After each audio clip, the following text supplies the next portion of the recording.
Assalomu alaykum, kayfa halukum? Bugun biz sizlar bilan arab tili o'rganuvchilari eng ko'p qiyinchilikka duch keladigan va xato qiladigan son sanalmish mavzusini birgalikda ko'rib chiqamiz. Agarda bu video darslikni oxirigacha ko'radigan bo'lsangiz, arab tilida birdan 1000 gacha bo'lgan sonlarni sanash va umuman olganda sanalmish bilan bir-biriga qanday qilib moslashishini o'rganib olishingiz mumkin. Demak, boshladik. Eng avvalo, son arab tilida nima deyiladi? Ya'ni o'sha o'zimiz bilgan 1, 2, 3, 4, umuman olganda sonlar, raqamlar arab tilida al-adadu deyiladi. Al-adadu va unga moslashayotgan narsa, ya'ni sanalayotgan narsa. Deylik, bitta bola yoki ikkita qiz, 5 ta olma, bu yerda olma, bola, qiz sanalmish hisoblanadi va u arab tilida ma'dudu deyiladi. Ya'ni ma'dud. Ana o'sha ikki narsani bir-biriga moslashish jihatidan biz birdan 1000 gacha bo'lgan arab tilidagi sonlarni ko'rib chiqamiz. Xuddi bizning o'zbek tilimizda bo'lgandek, arab tilida ham son bilan sanalmish bir-biriga moslashadi. Faqatgina bizning o'zbek tilimizda biroz osonroq, arab tilida ba'zi bir ko'rib chiqishimiz kerak bo'lgan qoidalar va joylar bor. Eng avvalo 1 va 2 sonlardan boshlasak. Bu yoqda ko'rganingizdek, qoidalar va misollarni berib o'tib ketganman. Men qoida va misol yordamida son va sanalmishni bir-biriga moslashishini tushuntirib ketaveraman. 1 va 2 sonlari sanalmishga, ya'ni sanalayotgan narsasiga moslashadi, jinsida, sonida, kelishigida. Bu qanday bo'ladi? Keling misollar bilan ko'rib chiqamiz. Misol uchun kitabun wahidun. Ana endi tahlil qilsak, bitta kitob. Kitabun jinsda muzakkar, ya'ni erkak jinsida va wahidun ham o'sha muzakkar erkak jinsida bo'lyapti. Sonda kitabun bitta, wahidun ham bitta. Kelishik jihatdan, ya'ni so'zni oxiri tugashi, biz nahvchilar istilohiga ko'ra buni i'roblanish deb atasak, o'zbek tili grammatikasi nuqtai nazaridan buni o'sha kelishikda kelish deb nomlaymiz. Kelishikda kelish nuqtai nazaridan bu ham rafda tugayapti, bu ham rafda tugayapti. Yoki bo'lmasam, agarda buni ikkilikka moslashtiradigan bo'lsak, kitabani ithnani bo'lar edi. Ya'ni yana hamma narsasida moslaydi. 1-2 da. Yoki bo'lmasam sayyaratun wahidatun, qarama-qarshi jinsini oldik. Sayyaratun mashina, wahidatun bitta, ya'ni bir mashina. Sayyaratun jinsda muannas, kelishikda ko'rganimizdek bosh kelishikda tugayapti o'zbek tili nuqtai nazaridan, arab tilida rafda va son jihatidan bitta. Isnatani desak sayyaratani bo'lib qolardi. Demak, 1 va 2 sonlari arab tilida jins, son, kelishikda o'zi sanayotgan narsaga, ya'ni sanalmishga moslashadi. Endi 3 dan 10 gacha bo'lgan sonlarni ko'rib chiqsak, 3 dan 10 gacha bo'lgan sonlar qanday moslashadi? Bu degani 1, 2, 3, 10, 11, 12, 12, 19 falon pistonlar hammasi bir xil moslashmaydi. Orasida juz'iy o'zgarishlar yoki bo'lmasam qarama-qarshiliklar bo'lishi mumkin. Ana shuni o'rganib olsa, arab tilini o'rganayotgan o'quvchi ertaga o'zi istagan imtihonda yoki bo'lmasam son sanayotgan paytda xatoga duch kelmaydi. 3 dan 10 gacha bo'lgan sonlarimiz. 3 dan 10 gacha bo'lgan sonlarimiz o'zi sanayotgan narsa bilan jinsda teskari bo'ladi. Bu birinchi qoidamiz ekan. Ya'ni sanayotgan narsamizni jinsi, misol uchun muzakkar bo'lsa, son muannasda bo'ladi. Ya'ni erkak bo'lsa ayol, ayol bo'lsa qarama-qarshisi teskarisi erkakka aylanadi. Ikkinchisi izofa holatda turadi. Ya'ni salasatu tullabin. Ya'ni mana uni tugashi o'zbek tili nuqtai nazaridan bosh kelishik va qaratqish kelishigi. Bunda rafda, bunda jarda tugayotgani uchun biz salasatu tullabinni izofa ko'rinishida deymiz. Va doimo bu qo'shimchani oxirida ko'rib chiqamiz. Birinchi mana bu ikkitasini hozir tahlil qilsak. Salasatu tullabin, 3 ta talabalar. Ana endi jinsda teskari nima degani? Mana u tullabinni birligi talibun edi. Ya'ni u erkak talaba. Salasatu muannas, biz qayerdan bildik muannasligini? Oxirida tugayotgan mana u tamarbutadan. Salasatu tullabin demak jinsda bir-biriga teskari bo'lyapti mana va izofa holatda bo'lyapti. Yoki qarama-qarshisi salasu talibatin, ya'ni 3 ta talaba qizlar. Bunda ham xuddi shunaqa, talibatunni birligi talibatun va muannas, salasu ana endi muzakkar bo'lib kelyapti. Khamsatu atibbain, khamsatu 5 ta tabiblar, 5 ta muannas, khamsatu atibbain muzakkar. Khamsu tabibatin, khamsu muzakkar, tabibatin birligi tabibatun bo'lgani uchun muannas deyiladi. Ana endi sanayotgan narsamiz, ya'ni sanalmish 3 dan 10 gacha bo'lgan sonlarda doim ko'plikda olinadi. Misol uchun tullabun ko'plik, tolibatin ko'plik, atibbain ko'plik, tabibatin ko'plik. Ammo e'tibor berishimiz kerak bo'lgan bir jihati bor.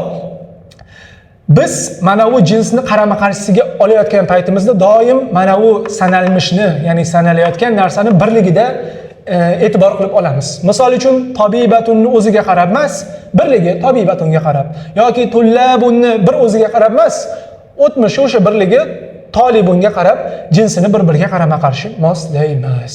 Bu arab tilida 3 dan 10 gacha bo'lgan sonlarni bir-biriga moslashishi edi. Ana endi biz 1, 2 va 3 o'nni orasidagi farqlarni ko'rib chiqdik.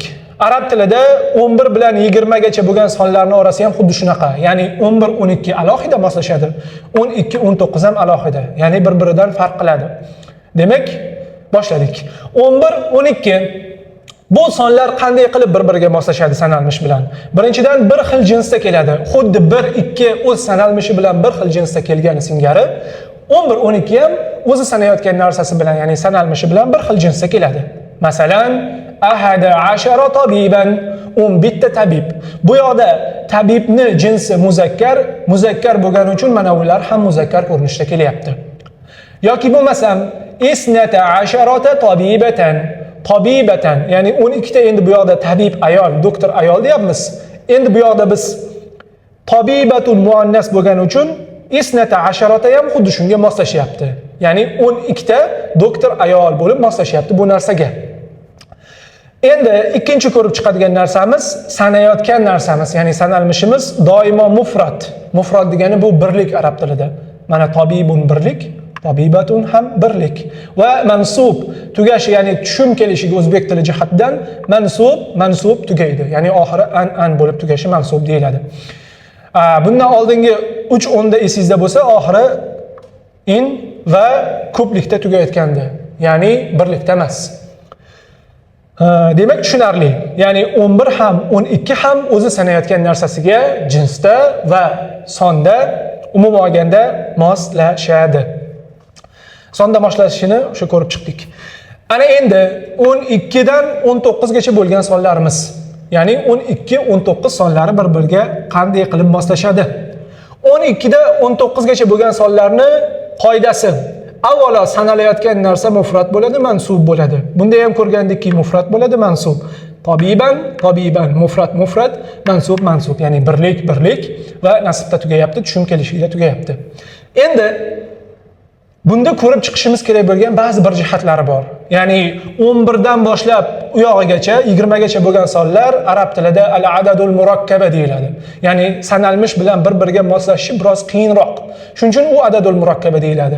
Qanday moslashadi? Birinchi bo'lib 3 dan 9 gacha, ya'ni mana bu boshda keltiryapmiz-ku, birlik sonlar 3, 5, 9, umuman birlik sonlarimiz 15, 16 dagi. O'sha sonlarimiz sanalayotgan narsasini teskarisiga o'tib qoladi. Masalan, salasata ashara tabiban, 13 ta doktor, tabib. Tabibni jinsi muzakkar, shuni teskarisiga muannasga o'tkazib qo'yamiz, mana salasatunni.